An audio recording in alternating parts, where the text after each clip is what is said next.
Hello guys. Today हमने जैसे पिछले लेक्चर में सिलेबस जेकेपीएससी के एग्ज़ाम का सिलेबस और पैटर्न कैसा है ये सारी चीज़ें डिस्कस की थी। सो टुडे इस लेक्चर में हम आज बुक्स कौन सी पढ़नी है, एग्ज़ाम को प्रिपेयर कैसे करना है, प्रीलिम्स को, मेंस को, इस सब के बारे में हम आज डिस्कस करेंगे। कौन सी बुक्स पढ़नी है, कैसे पढ़ना है, all that we will discuss in today's lecture. Alright, here how to prepare for JKPSC and which books to actually read. Right? Now let's understand the pattern a bit so that we rewind all those things which we discussed in the previous lecture. All right, here it's a three-stage exam, as we all know, as we have discussed. We have got prelims, which consists of two papers: GS, General Studies, plus second paper is CSAT, Civil Services Aptitude Test. This one is qualifying. You will have to just get 33% marks in it, and the merit is decided on the basis of this particular paper. This is the scheme of prelims exam. So we will discuss the syllabus and other things later. So here we will understand the scheme as well. Scheme only. Second is, like, we have studied general studies, which is of two papers, and next one is mains exam. All right. So mains exam is like, it consists of 4 GS papers, each paper having 250 weightage of marks. हर एक paper का 250 marks का एक weightage होता है, right. तो 4 GS के papers, जिसमें GS1 जिसमें हिस्ट्री, ज्योग्राफी, सोसाइटी, ये सारे सब्जेक्ट्स होते हैं। GS2 जिसमें polity, governance, social justice and international relations होता है।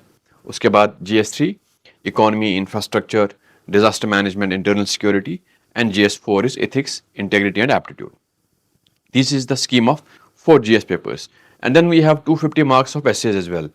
3 घंटे में 2 essays लिखने होते हैं, 1 essay carrying 125 marks each. And then finally we have go optional, 2 papers consisting of 250 marks each. Alright? Here. And then we have a qualifying paper of English as well, जिसमें 300 number का paper होता है, जिसको सिर्फ qualify करना होता है. And then interview. Not necessary 5-member board is there. Now let's understand the syllabus, which is very important thing.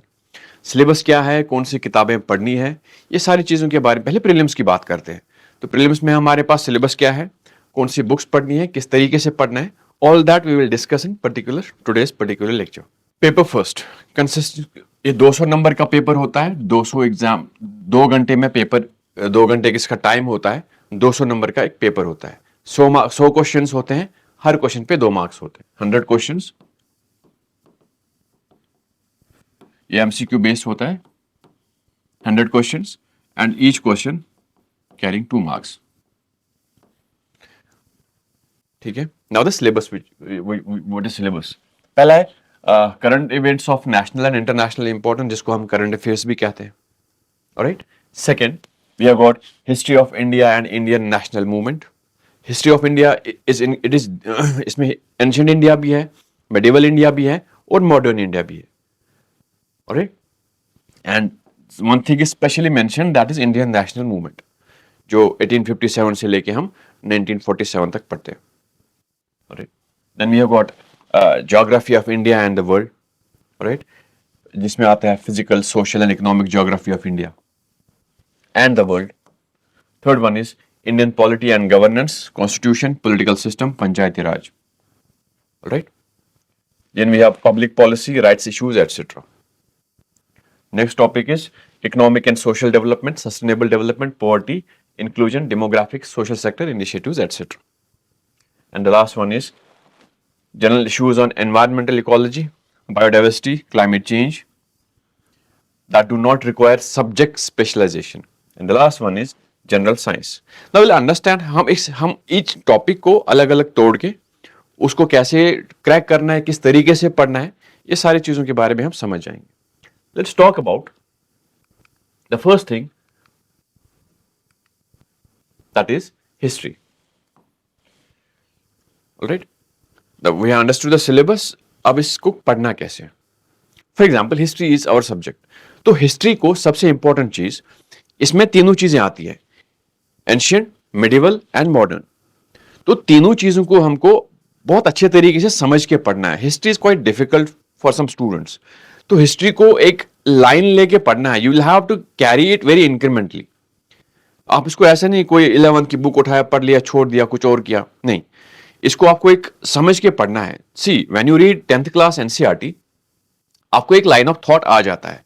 एक मोटी मोटी ना आपको एक सिंक्रोनाइजेशन थॉट्स के साथ हो जाती हैं कि हाँ, इस डेट पे इस साल में ये चीजें हुई थी. दो आप उस चीजों के बारे में डिटेल्ड इवेंट्स के बारे में नहीं पढ़ते हो, बट थोड़ा थोड़ा आपको आइडिया मिलता है. जैसे जैसे आप आगे जाते हैं, 11th क्लास की बुक पढ़ते हैं, 12th क्लास की बुक पढ़ते हैं, तो आपकी जो लाइन ऑफ थॉट है वो ब्रॉड हो जाती है. Alright, there are lot of books in the market जहां से हम हिस्ट्री पढ़ते हैं. स्पेक्ट्रम इज देयर, जो बड़ी सारे एस्पिरेंट्स पढ़ते हैं. But what I believe is, अगर आपने एनसीईआरटीज 10th 11th 12th बहुत अच्छे से पढ़ी है हिस्ट्री में, this includes ancient India, medieval India, modern India and culture as well. अगर आपने इन बुक्स को, इन एनसीईआरटीज को बहुत अच्छे से पढ़ा है, you don't need to read any other book in history. This is my word to you. Take my point. Take it from me. If you have read NCERTs between the lines, अगर आपने चीजों को समझा है, आपको किसी और book को पढ़ने की जरूरत नहीं है. Take it from me. Second thing, there are some students जो तमिलनाडु बोर्ड की बुक पढ़ने को कहते हैं. बहुत सारे स्टूडेंट्स, बहुत सारे टॉपर्स भी इस बात को पढ़ने को बोलते हैं. बट मेरी नजर में ये है, जब मैंने उसको पढ़ा है, मैंने भी उसको पढ़ा है, और जब मैंने उसको देखा, मुझे लगा उसमें जो साउथ इंडियन हिस्ट्री है उसको बड़ी डिटेल तरीके से उन्होंने एक्सप्लेन किया हुआ है. बट जब नॉर्थ इंडियन हिस्ट्री उसमें जो है, जो नॉर्थ इंडिया में एंशिएंट टाइम्स में जो हिस्ट्री थी उसको उन्होंने उस तरीके से एक्सप्लेन नहीं किया है. और साथ साथ में मिडिवल इंडिया वाज मोर और less in the north India, and उसके बाद वो साउथ या बाकी सारे इलाकों में गई, तो उसके लिए भी उन्होंने पूरे डिटेल तरीके से चीजों को नहीं लिखा हुआ है. दो South Indian history is written in a quite beautiful manner in that particular book, but there are some disadvantages as well. कि North Indian history we just miss certain points on them, जो NCERTs ने बखूबी से cover किया है. तो I'll suggest as a teacher कि आप लोग सिर्फ और सिर्फ NCERTs अच्छे से पढ़ें, बिटवीन द लाइन्स उन बातों को समझें, देन ओनली आपको किसी और बुक की जरूरत नहीं पड़ेगी. होता क्या है, आप कोई एक बुक ले आओ, राजीव वाहिर की स्पेक्ट्रम ले आओ, वो बहुत मोटी किताब है. लाइक इट हैज बिकम उसमें पेजेस हर साल बढ़ते गए as over a period of time. जैसे जैसे टाइम गया उसमें पेजेस बढ़ते गए. उस चक्कर में that has become quite a bulky now. तो उसको पढ़ना is not an easy job. It will take time, क्योंकि रिविजन्स भी करने होते हैं. तो it's better to limit your resources so that you can do more revisions, right. So this is what you will have to read in history. Second thing जो मैंने बोला, ये बात तो मैंने डिस्कस की थी कि the reasons of not reading Tamil Nadu board की किताब. Second, for geography, see geography दो तरीकों से. एक, जो लोग geography as an optional subject भी पढ़ते हैं और जीएस में भी पढ़ते हैं, तो आप उनके साथ कंपेयर नहीं कर सकते. They have in depth understanding of the issues, things around us. Geography के जो इश्यूज है उनको इन डेप्थ अंडरस्टैंडिंग होती है. All we are suppose to have a basic knowledge of geography as well. तो वो जो हमको एनसीईआरटी से ही मिलेगी. We don't need to read other books in geography, since geography का जो reach है वो उतना ज़्यादा नहीं है in GS. Alright? So what we have to understand, that is there given in the books, NCERTs particularly. So 10th, 11th, 9th, 10th, 11th, 12th, I'll suggest you can read 10th, 11th, 12th as well, NCERTs in geography. That will suffice. Third thing, for polity. तो polity is one of the favorite subjects, most students का favorite subject होता है. और polity को पढ़ना बहुत अच्छा होता है, लगता है सबको अच्छा लगता है. तो मैं पॉलिटी के लिए 11th और 12th क्लास की एनसीईआरटी सजेस्ट करके, प्लस उनको लक्ष्मीकांत से आप उसको कॉम्प्लीमेंट कर सकते हैं अपनी नॉलेज को. लेकिन मेक श्योर दैट आप एनसीईआरटीज और लक्ष्मीकांत को बहुत बार रिवाइज करो, क्योंकि पॉलिटी की एक प्रॉब्लम है, पढ़ने में मजा आता है, समझना बड़ा आसान है, लेकिन इसको ये बहुत जल्दी भूल जाते हैं. इसकी मेमोरी ये बड़ी वेपराइजिंग टाइप ऑफ थिंग है, बड़ी जल्दी भूल जाते हैं एस्पिरेंट्स. जैसे पढ़ते हैं 2 दिन बाद सब भूल जाते हैं. तो it's very important to keep yourself very up to date in polity. Keep revising it as many times as you can. Alright, then we have got economy. Economy बड़ा क्रूड सब्जेक्ट है. आपको बेसिक अंडरस्टैंडिंग एनसीईआरटी से आएगी, basic concepts की understanding वहाँ से आएगी। उसके बाद आप जो है कोई एक स्टैंडर्ड बुक पढ़ सकते हो, हमारे इंस्टीट्यूट का भी आप बुक पढ़ सकते हो, प्लस आप बाकी सारे जो करंट अफेयर्स में जो इकोनॉमिक इश्यूज या इकोनॉमिक के जो चीज़ें करंट अफेयर्स में आती हैं उसको पढ़ना है। उसके बाद बजट है या इकोनॉमिक सर्वे है, वैसी बुक्स को भी आप वैसे इशू उनको भी उन पे भी नज़र होना बहुत ज़रूरी है, उनको भी पढ़ना बहुत ज़रूरी है। तो वो लेटर ऑन आपको तभी समझ में आ जाएंगी जब आपने अच्छे से एनसीईआरटीज जो बेसिक टर्मिनोलॉजीज या इकोनॉमी की बेसिक्स को अच्छे से समझा होगा। This how to do the economy. And then for environment, environment को आप किस तरह से पढ़ोगे, इसके लिए भी बेसिक अंडरस्टैंडिंग ऑफ एनवायरनमेंट होना बहुत ज़रूरी है, जो आप आईसीएसई की 10th क्लास की 11th क्लास की बुक से कर सकते हो, या आप एनसीईआरटीज बेसिक जो एनवायरनमेंट की एनसीईआरटीज है उनसे उनके पढ़ के लेटर ऑन उस चीज़ को कॉम्प्लीमेंट करने के लिए आप शंकर आईएएस की किताब पढ़ सकते हो, या O2 आईएएस अकेडमी की हमारी किताब पढ़ सकते हो एनवायरनमेंट की। प्लस करंट अफेयर्स का आइडिया होना particularly in case of environment बहुत ज़रूरी। तो all these three things clubbed together will only help you in doing questions on the environment part of the question paper. All right. Then, for science and technology, though there are two different things. One is there are science and tech. Science part is basic science, जिसमें आपको like 9th-10th का science आपको आना बहुत ज़रूरी है। आप किसी भी ब्रांच से आए हो, ह्यूमैनिटी से पढ़ के आए हो, साइंस से पढ़ के आए हो, कॉमर्स से पढ़ के आए हो, but you must have an understanding, basic understanding of science, जो आपको 9th-10th क्लास की एनसीईआरटीज बहुत अच्छे से प्रोवाइड करती है। उसके आगे जाने की ज़रूरत नहीं है। लेकिन जो टेक वाला पार्ट है, जिसमें आप लेटेस्ट टेक्नोलॉजीज न्यूज़ में हैं, जो हमारे आसपास जो घूमती है, उनके बारे में आपको आइडिया होना बहुत ज़रूरी है। इन डेप्थ अंडरस्टैंडिंग होना उनके बारे में बहुत ज़रूरी है। Like we have 5G, things are going on, artificial intelligence is there, lot of things are going on around us. तो उन पे नज़र होना टेक्नोलॉजी के पर्सपेक्टिव से बहुत ज़रूरी है। They are two different subjects, will have to understand them. हम इन सबको क्लब करने की कोशिश करते हैं, जो कि बहुत गलत है। साइंस एक बेसिक साइंस है, इसकी एप्लीकेशन टेक्नोलॉजी में है। तो टेक्नोलॉजी में जरूरी नहीं है हमको सब टेक्नोलॉजीज के बारे में पता हो, बट कहीं ना कहीं करंट अफेयर्स को अगर आपने अच्छे से पढ़ा है तो कुछ टेक्नोलॉजीज के बारे में आइडिया होगा हमारे पास। If we are very no conscious aspirants, तो हमको चीजों के बारे में टेक्नोलॉजी के पर्सपेक्टिव से पता होना बहुत जरूरी है। Alright, then the most difficult part for most of the aspirants which becomes quite difficult, current affairs को कवर कैसे करें। करंट अफेयर्स में से आजकल इट्स वेरी रेलिवेंट, यहाँ से क्वेश्चंस हर साल आते हैं, बढ़ते हैं, इसका वेटेज हमेशा बढ़ रहा है, हर साल बढ़ रहा है।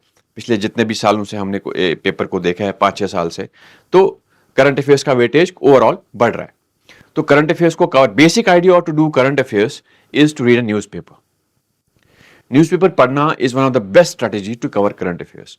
अब न्यूज़पेपर किस तरीके से पढ़ना है, that's all together different thing, but having fair idea कि न्यूज़पेपर आप किस तरह से पढ़ेंगे, आप अगर पढ़ रहे हैं तो रोज पढ़ेंगे, वहां से नोट मेकिंग कर रहे हैं, then you don't need any other source for doing the current affairs. अगर आप अच्छे से न्यूज़पेपर कर रहे हैं, you have no need to do any other, जो मंथली मैगजीन है या कुछ और जो भी आ रहा है, मैगजीन पढ़ने की जरूरत नहीं है। But if you are not doing the newspaper, then magazine comes into play, क्योंकि मैगजीन आपका काम थोड़ा आसान करता है, दैट्स ऑल।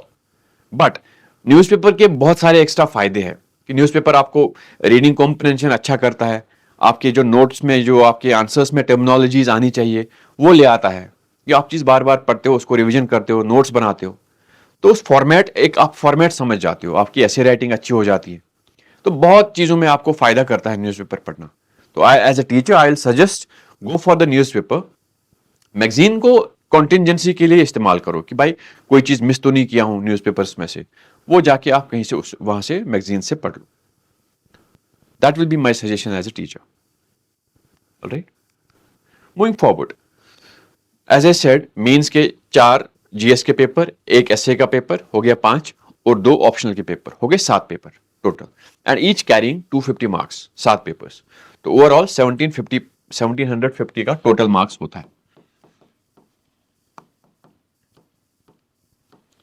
ऑलराइट, तो 1750 मार्क्स में से 500 मार्क्स ऑप्शनल के, बाकी 1250 GS plus essay. This is the scheme of the exam, mains exam particularly. Now, very important thing, जब हमने प्री पढ़ा, प्री में हमने कुछ बेसिक बुक्स पढ़ी, हमने कुछ और रेफरेंस बुक्स पढ़ी, उसके बाद हम करंट अफेयर्स पढ़ रहे हैं, उसके बाद मेंस कैसे प्रिपेयर करें, that becomes quite difficult question. अब जो बेसिक आइडिया है, जैसे GS1 हम पढ़ रहे हैं, इसमें हम Indian heritage, culture, history and geography पढ़ते हैं, तो बेसिक इसमें कुछ चीजें हमने बहुत सारी चीजें पढ़ रखी है। ज्योग्राफी पढ़ी है जो प्री में पढ़ी थी, हिस्ट्री पढ़ी है जो प्री में पढ़ी थी, तो उन्हीं को थोड़ा हमको एक्सटेंडेड फॉर्म में पढ़ना पड़ता है। प्लस जो पेरिफ्री में सब्जेक्ट्स है, जैसे सोसाइटी है, ठीक है, पेपर 1 में, वर्ल्ड हिस्ट्री है पेपर 1 में, तो ऐसे सब्जेक्ट्स को पढ़ना इज वेरी इंपॉर्टेंट। आप उनको पढ़ के सेपरेटली वहां से नोट्स बना के, देन जो GS में आपने जो बेसिक बुक्स पढ़ी हैं उनको कॉम्प्लीमेंट करके, तभी आपका पेपर कंप्लीट हो सकता है। तो एक पेपर की प्रिपरेशन कंप्लीट हो सकती है। ऐसा नहीं है कि दोनों को आप सेपरेटली देख रहे हो, आप दोनों को क्लब करके देख रहे हो। जो चीज आपने प्री में या उन बेसिक बुक्स में नहीं मिलती है, वो पेरीफ्री में जो सब्जेक्ट्स हैं, जैसे सोसाइटी है या दूसरा क्या मैंने वर्ल्ड हिस्ट्री है, तो इन सारे सब्जेक्ट्स को आप सेपरेटली पढ़ रहे हो, just to make sure that आपका पेपर 1 कंप्लीट हो जाए, राइट? जैसे मैंने लिखा है यहां पे, here prepare subjects in the periphery such as world history, society in paper 1, make their notes and then complement those notes with the current affairs बाहर क्या चल रहा है ना, कुछ कोई चीज न्यूज में तो नहीं है, उन सब चीजों को कंप्लीट करके देन आपका एक पेपर कंप्लीट हो जाता है। Second thing is, for example paper 2 में आप IR नहीं पढ़ते हो नॉर्मली, जो प्रीलिम्स में या जो बेसिक बुक्स में IR का कॉन्सेप्ट नहीं है, वहां आप IR नहीं पढ़ते हो प्रीलिम्स में, तो यहाँ आपको IR पढ़ना है, सोशल जस्टिस पढ़ना है, गवर्नेंस पढ़ना है। तो ये सारी चीजें आपको but very important thing which will have to keep in mind, that is कि ये बड़ी डायनामिक फ्लूइड सब्जेक्ट्स है, ठीक है। इनके पढ़ने का तरीका अलग है। सोशल जस्टिस में कुछ चीजें बेसिक्स हैं, बेसिक्स समझने के बाद आपको कुछ करंट अफेयर्स से वो क्लब करना पड़ेगा, कोई चीज न्यू, कोई नया स्कीम तो नहीं आया सोशल जस्टिस में, ठीक है। ये सारी चीजों को क्लब करके आपको एक नोट्स बनाने हैं, नोट्स बनाने के बाद then you are ready for preparing, तभी आपका जो पेपर 2 है प्रिपेयर हो जाएगा, अदरवाइज नहीं हो पाएगा, right. Similarly in paper 3 we have got, जो पेरीफ्री में सब्जेक्ट्स हैं, we have got internal security, disaster management, and then we have paper 4 ethics, जो कंप्लीटली नया है, एथिक्स, इंटेग्रिटी एंड एप्टीट्यूड, जो कंप्लीटली नया है, उसको हम बेसिक्स या प्री में नहीं पढ़ते। तो इन सारे सब्जेक्ट्स को पढ़ने के बाद, ठीक है, देन आपने नोट मेकिंग की, आपने इन पेरीफ्री में सारे सब्जेक्ट्स को पढ़ा भी, उसके बाद आप उसको रिवाइज करोगे, उसके बाद उसमें आंसर राइटिंग करोगे, आंसर राइटिंग से आपकी प्रैक्टिस हो जाएगी, आपको पता चल जाएगा कि मेरी कमियां कहाँ हैं, मुझे कहाँ कहाँ पे कंटेंट को अपडेट करने की जरूरत है, मुझे कहाँ कहाँ पे और ऐड ऑन करने की जरूरत है नोट्स में अपने। वो सब चीजें करने के बाद फिर आपको स्ट्रक्चरिंग पे फोकस करना है कि मुझे आंसर किस तरह से लिखना है, उसके स्ट्रक्चर कैसे बनाने हैं, ऐसे कैसे लिखना है। ये सारी चीजें आप करोगे तभी आपका GS प्रिपेयर हो जाएगा, right? And the most important thing which is missing here is optional. Here, out of all these papers, subjects, sorry, आप कोई सा एक अपना एक ऑप्शनल चूज करके उसको पढ़ोगे। ऑप्शनल पढ़ने की strategy is all together different comparing to the strategy that we use in general studies. तो ऑप्शनल एकदम अलग सब्जेक्ट है, GS काफी अलग सब्जेक्ट्स है। तो ऑप्शनल के बारे में we will do a separate class, but here we are talking only about GS as of now, ठीक है। तो जैसे आपने ये सारी चीजें काम किए, आपने सारे सब्जेक्ट्स पढ़े, नोट्स बनाए, आंसर राइटिंग की, उसके बाद आप प्रिपेयर हो जाओगे, then you are good to go to sit there in the mains, alright. तो this is all for today. Thank you guys, thank you very much.